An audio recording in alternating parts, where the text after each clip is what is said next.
Hei, ko jūs no manis gribat? Joku iz dzīves?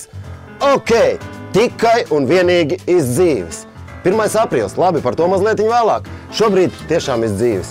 Cēs pusē ir tāda vieta Cirlīša. Kādreiz padomju laikos tā bija, kurortvieta. Braucu tur no plašās Krievas zemes, daudz un dažādi, gan puiši, gan meitenes. Protams, man vairāk tās meitenes interesē. Un tagad tieši īstais stāsts iz dzīves. Iepriekšējā vakarā tur esam mazliet atpūtušies, pārunājam lietas kafejnīcā nākamajā dienā. Klausies, foršs pasākums bija, bet bišķiņ pa štangu dabujām. Jūs jau saprotat, ko nozīmē pa štangu. Mazlietiņ tāds saķeršanās moments, un kāds ir zaudētājs. Tātad mazs kautiņš. Nekas, tas ir sīkums, bet pienāk mums meitenes klāt. A što, rебята, здесь у вас штангой занимается? Lūk, tas ir pirmais. Bet tie laiki ir garām, tagad iz dzīves. Tagad plašā Eiropa, tagad nepietiek ar vienu Krievzemi. Un par pagājušo trešdienu, kurš datums uzreiz nepateikšu, no rīta esmu Kanārijas salās. Tā nav muldēšana. Skreklu var redzēt.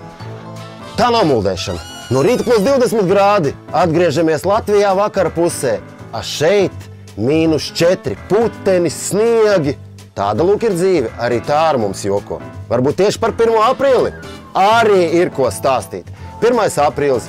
Kādreiz strādāju tādā mazā radiostacijā Saules iela Cēs pusē, vietējā radiostacija. Un lūk, 1. aprīlim gatavojam raidījumu. Visi tur vakarā sadomājam, ko un kas un kā. Viens puisis saka, viņš nevarēs tikt uz raidījumu tieši tajā dienā. Labi, uztaisam ierakstu, ierakstam viņu. Pēkšņi no rīta 9 šis kā briedīts klāt. Kā kāda tukšā pauze, viņš pie mikrofona klāt un vai vilciens uz Lugažiem jau aizgājis?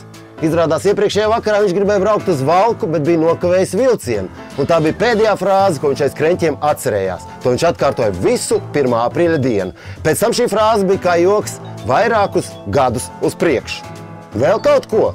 Ok, iz dzīves. Tiesa gan šo stāstu noteikti varētu izstāstīt mans tētis un mamma daudz nopietnāk. Tas lielākais joks laikam esmu es pats.